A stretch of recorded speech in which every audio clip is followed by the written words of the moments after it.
Hi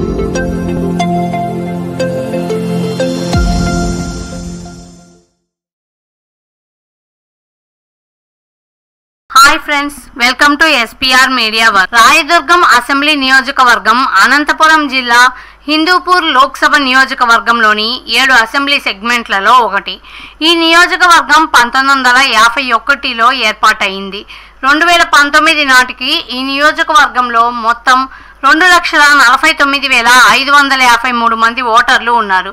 గత assembly ఎన్నికలలో YCP అభ్యర్థిగా పోటీ చేసి గెలిచిన కాపు రామచంద్రారెడ్డి ప్రస్తుతం ఈ నియోజకవర్గం యొక్క సిట్టింగ్ ఎమ్మెల్యే. రాయదుర్గం అసెంబ్లీ నియోజకవర్గం విషయానికి వస్తే కర్ణాటక సరిహద్దుల్లో ఉండే ఈ ప్రాంతానికి చారిత్రక నేపథ్యం ఉంది.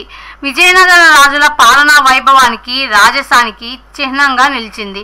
రాజులు రాజరికం అంతరించిన ఆ వైభవం మాత్రం నేటికి గుబాలిస్తూనే ఉంది.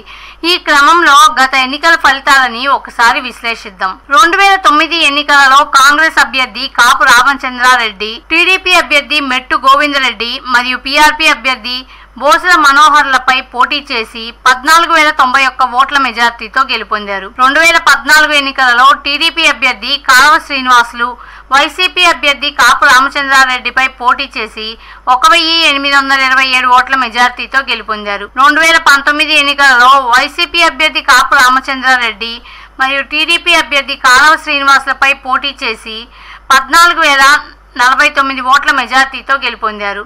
2024 ఎన్నికలలో వైసీపీ అభ్యర్థి మెట్టు గోవిందరెడ్డి, టీడీపీ అభ్యర్థి కాలవ శ్రీనివాసులు మరియు కాంగ్రెస్ అభ్యర్థి ఎంబి చిన్న అప్పయ్యలపై మధ్య పోరు జరగనుంది.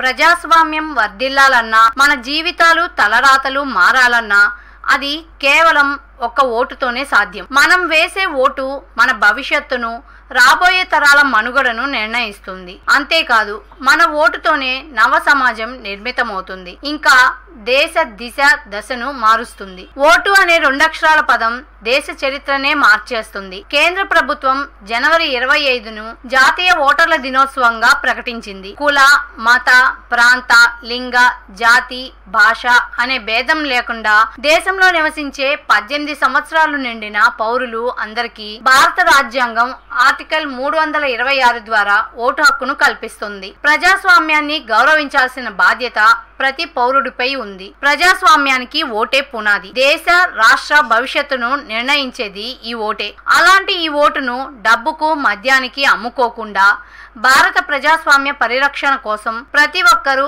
తప్పనిసరిగా తమ ఓటు హక్కు వినియోగించుకోవాలి.